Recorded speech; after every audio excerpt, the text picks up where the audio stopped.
तो हेलो दोस्तों, मेरा नाम है प्रवीण मिश्रा और आप देख रहे हैं प्रवीण करियर पॉइंट।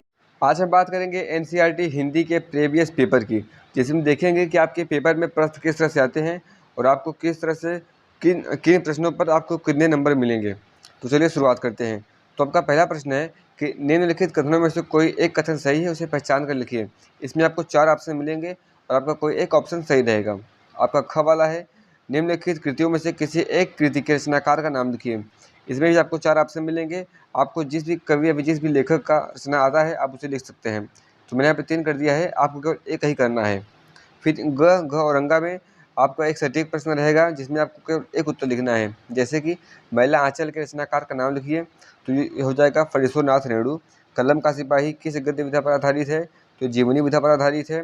रेखा चित्र साहित्य के किन्हीं 2 लेखकों के नाम लिखिए, यह आपको हो जाएगा महादेव वर्मा और रामवृक्ष बेनीपुरी। फिर दोस्तों मैं आपको बता दूं कि मैं इसके पीडीएफ नोट्स का लिंक डिस्क्रिप्शन में दे दूंगा, तो आप वहाँ से जाकर पूरे फाइल को डाउनलोड कर सकते हैं।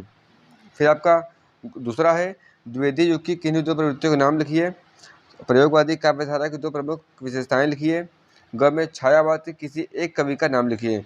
तो आप पेन कॉपी लीजिए और अपने बुक में इन सब का आंसर ढूंढ के सॉल्व करिए, इससे आपकी प्रैक्टिस बनी रहेगी। फिर आपका तीसरा प्रश्न है, निम्नलिखित गद्यांशों में से किसी एक के नीचे दिए गए प्रश्नों के उत्तर दीजिए।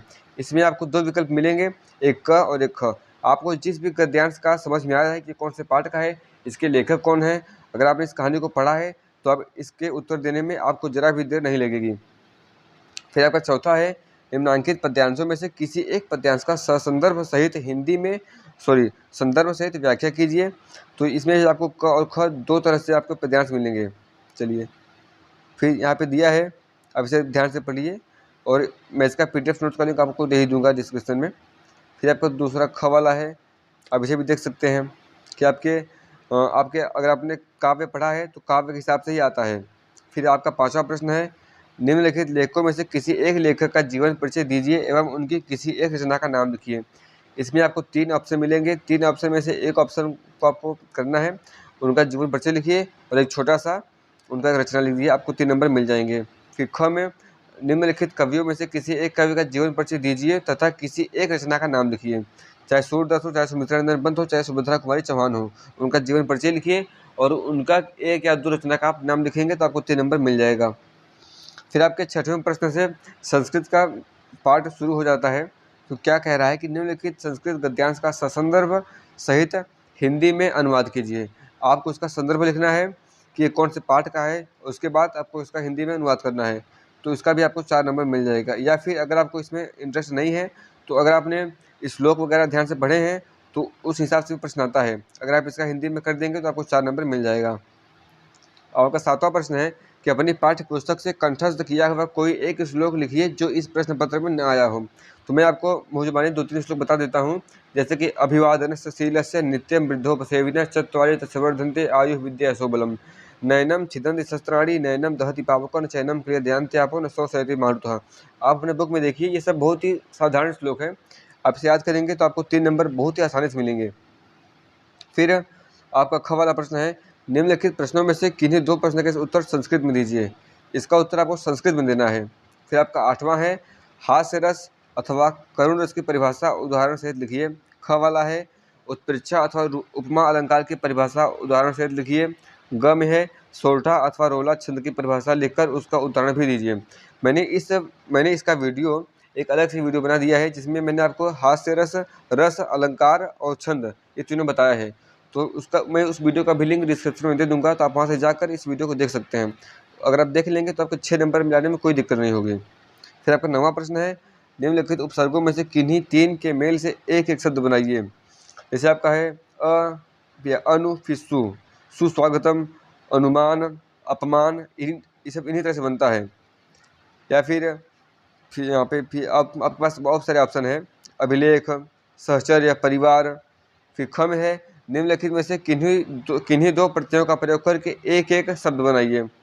जैसे आई है, आई हो जाएगा पढ़ाई, अब उसके पहले जोड़ दीजिए पढ़ाई। और फिर ता है, सुंदरता, आपका ता रहेगा लास्ट में, उसके आपको कुछ पहले जोड़ना है।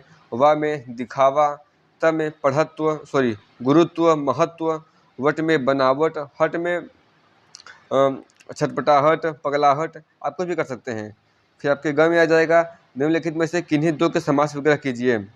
पाणिपाद, त्रिभुवन, महात्मा, महान है जो आत्मा। फिर आपका ये छठा वाला है चौराहा, चार राहों का समूह।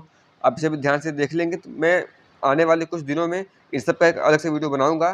तो फिलहाल के लिए आप बस पेपर देखिए कि आपके पेपर में प्रश्न किस तरह से आते हैं, और अगर आपको ये सब आ रहा है तो आप अपने कॉपी पेन में इसको हल करते चलिए। फिर आपका घ वाला है निम्नलिखित में से किन्हीं दो शब्दों के तत्सम रूप भी लिखिए। यानी कि दूध को आप शुद्ध भाषा में क्या बोलते हैं, मक्खी को आप एकदम शुद्ध में क्या बोलते हैं, क्योंकि मक्खी शुद्ध नहीं है। मक्खी का हो जाएगा क्या होगा मुझे याद नहीं आ रहा, लेकिन इसका एक शुद्ध रूप होता है।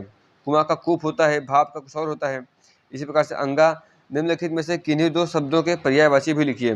पक्षी, आँख का हो जाएगा नयन, नेत्र, आकाश का गगन, अंबर, मेघ, ये सब हो जाएगा। जननी, गज, इन सब का केवल आपको दो का लिखना है बस। 10वां प्रश्न है निम्नलिखित में से किन्हीं दो में संधि कीजिए और संधि का नाम भी लिखिए। सुप धन आगतम, गुरु धन आदेश, ये इन सब का आपको करना है। महाधन औजह, मैं आने वाले दिनों में इन सब का वीडियो बना दूंगा। फिर आपका ख है निम्नलिखित शब्दों के रूप षष्ठी विभक्ति बहुवचन में लिखिए। आपको जब आपको याद रहेगा आप तभी ये वाला कर पाएंगे। इसके लिए आपको याद करना पड़ेगा। निम्नलिखित में से किसी एक की धातु लकार पुरुष तथा वचन के उल्लेख कीजिए। ये प्रश्न आप देख सकते हैं। फिर घ में क्या है निम्नलिखित में से किन्हीं दो वाक्यों का संस्कृत में अनुवाद कीजिए। जैसे लिखा है कि बालिकाएं घर जाती हैं, इसको आपको संस्कृत में अनुवाद करना है। 11वां प्रश्न है निम्नलिखित विषयों में से किसी एक विषय पर निबंध लिखिए। प्रदूषण की समस्या एवं समाधान, क्रिकेट मैचों का आंखों देखा हाल, या फिर तमाम तरह की चीज़ें दी गई हैं, इसको आपको एक निबंध लिखना है। फिर आपका 12वां है अपने पठित खंड काव्य के आधार पर निम्नलिखित प्रश्नों में से किसी एक का उत्तर दीजिए। देखिए ये आपके राज्य और आपके जिले के आधार पर होता है। अब आपके जिले में कौन सा है ये आपको खुद देखना पड़ेगा। और उसके बाद ये थोड़ा सा उत्तर माला है, जो आपके कुछ बहुविकल्पी प्रकार के प्रश्न थे उसके उत्तर आपको यहाँ मिल जाएंगे, तो आप इसका स्क्रीनशॉट ले लीजिए। तो आज के लिए बस इतना ही।